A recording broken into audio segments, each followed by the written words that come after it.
My name is Nicole, Maine, and this is what an activist looks like. I think receiving this award is just really nice to be recognized for doing something meaningful and beneficial for the community, and it just makes me feel like what I'm doing matters.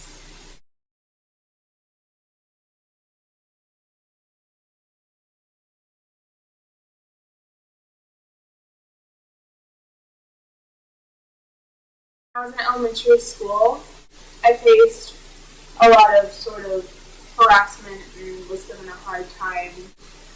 And I think that's sort of really what made me want to do this activism work, because no one should have to be harassed and bullied by anyone at school.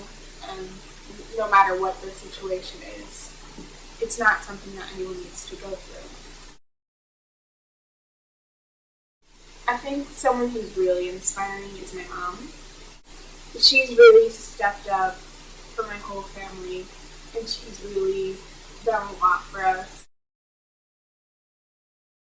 I think it's just fantastic what Hungry Girls has been doing, and I think it's so important for girls to have an entire network of not just adult women, but also younger girls. They really seem to get the idea of what needs to change and what needs to happen. I think for girls, if you hit a roadblock in your activism, you can't go around it, over it, under it. Get through it. Break the rock.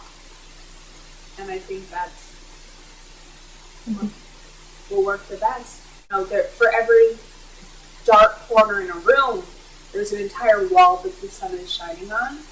And if you can just sort of concentrate on the wall and not the corner, then you're going to have a lot easier time doing what you need to do. I think the big picture of activism work is promoting change. And to promote change, you need to get involved. And because nothing's going to happen with you sitting on the couch. You have to get up and do something.